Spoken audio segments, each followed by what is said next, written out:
Annie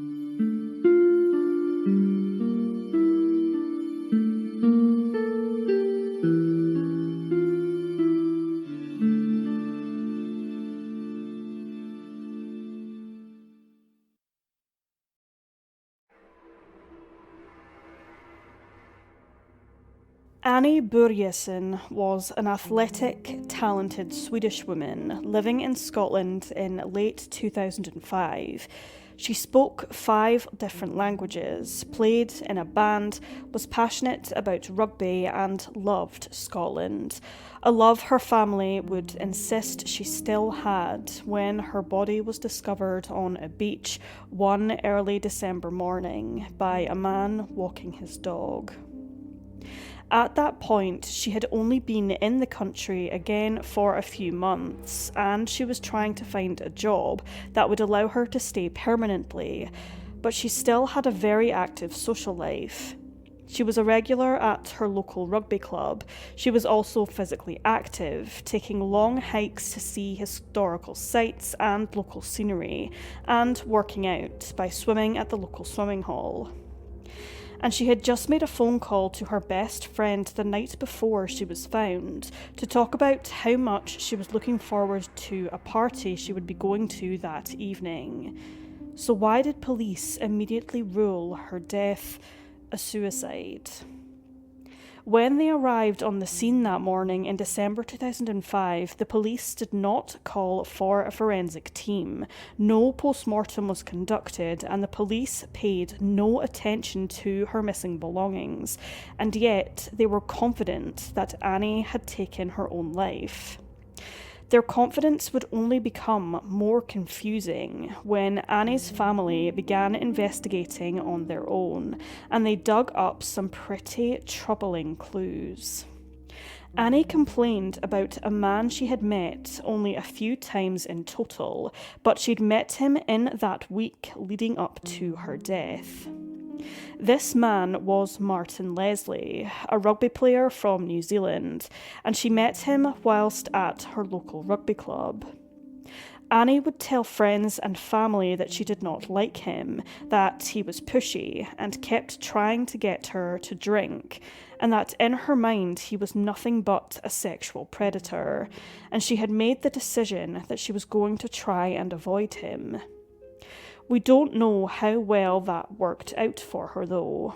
We know that they bumped into each other again when Annie went swimming in her local swimming hall, and there were implications that Martin was stalking her, but this lead would only end up bringing more confusion to the investigation.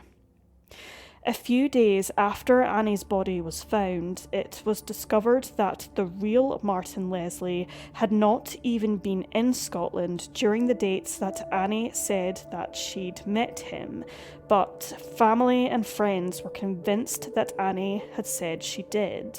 He had given her so many details about his career, about his family, and other parts of his life that had led Annie to believe that she was talking to the real Martin Leslie. This discovery only continued to muddle the waters. The family were getting no help from the Scottish police, and so they took matters even further into their own hands. They started collecting as much information as they could on Annie's whereabouts and actions during her last week alive, but what they found would only lead to more questions. When trying to collect Annie's phone records, her friends and family found that any contact they had made with Annie had been deleted from her phone records, and even their own.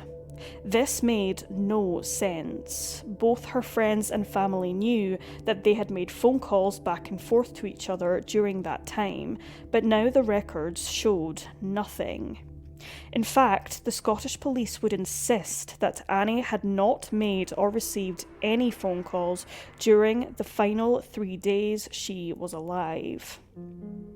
Hoping that she would find more answers, Annie's mother signed into Annie's email account to see if she could find anything there. But once again, strangely, all of Annie's emails had been deleted. This could have been it for Annie's family, but then Annie's friend, Maria, stumbled upon something that would only make this case more confusing. There was an investigative journalist based in America who wrote several critical articles about the CIA and American policies. One of her latest articles was about a US policy that actually dates back to the Reagan years, but one that became hugely important during the War on Terror under George Bush. This policy allowed the administration to fly terror suspects or criminals abroad so that security forces could circumvent America's laws on torture and torturing prisoners to extract information. An incredibly important part, and perhaps the most chilling part of this policy, and the most relevant for this case, was that the British government allowed flights with these suspects and criminals on board to refuel and resupply in Britain, more importantly at Prestwick Airport in Scotland. This airport was only a mile away from where Annie was found, but what really ties this policy with Annie is the name of the journalist who wrote those articles. The journalist's name was Christina Börjesson, a coincidence that becomes even harder to ignore when you know the fact that Annie's full name was Annie Christina Börjesson. With this new information in mind, Annie's friends and family began to pressure the Scottish police even more, but the police doubled down on their theory and began to collect testimonies to prove that Annie had been struggling with her mental health. An employee at the apartments that Annie lived in reportedly said that Annie had seemed depressed in her final days, and that she had told the employee that there was something she had to do, and that this decision might just change her life. But that doesn't explain why Annie had already made an appointment for that Monday with her hairdresser back in Sweden, and it didn't explain why Annie had been spotted at Prestwick Airport on Saturday, the day before she was found dead on the beach. Just before she arrived at the airport, Annie made 2 attempts to withdraw money, but the transactions didn't go through because she didn't have enough money in her account.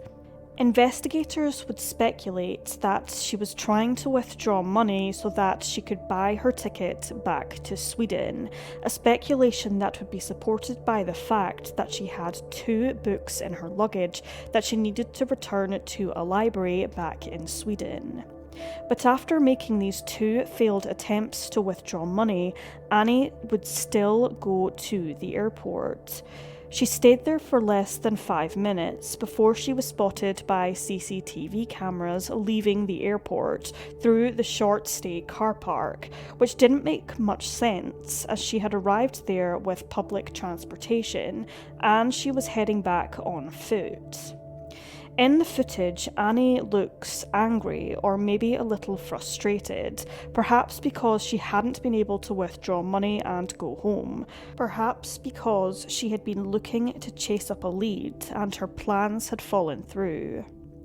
Reenactors would actually try to replicate the footage we have of Annie, both from inside the airport to where she was filmed leaving through the car park, but they could only get from one place to another in the time that was written on the tapes by running. We also know that Annie wasn't running in the footage, which doesn't make any sense unless the footage was altered to show a different timestamp. According to these cameras, Annie left the airport around 3:15 p.m, but cameras spotted a figure on Station Road that the police believe to be Annie at 4:05 p.m. It is possible that this figure was Annie, but the police would form this idea based only on the backpack seen in the footage, and not by actually seeing her face. Just 25 minutes later, 2 men spotted a figure standing on the beach. The men say that they could not see if this figure was a man or a woman, but that the person was just standing eerily still on the beach, and it made them nervous. Not knowing what to do, the men continued their walk, but they circled back a little while later, and the figure was still standing there by the water and not moving. The police would use this statement to validate their identification of Annie Börjesson from the footage.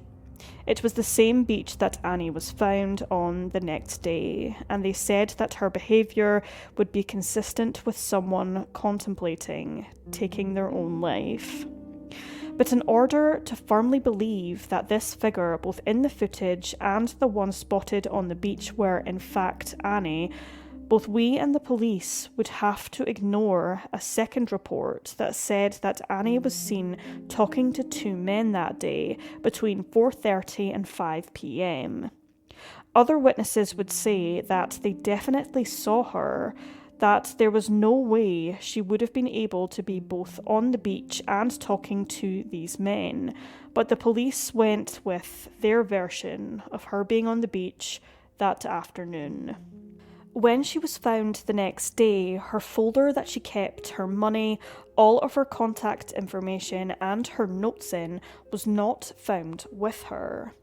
An autopsy reported an unexplained depression in her skin and slight bruising and abrasions on her body, and that part would be consistent with drowning in the sea. But the Swedish undertaker that prepared her body for burial said that one of her sides was covered in deep, dark bruising that did not match the autopsy report. Not knowing where else to go, Annie's family reached out to the Swedish police for help, but they were told that the police would not and could not do their own investigation without jeopardising Sweden's relationship with a foreign country.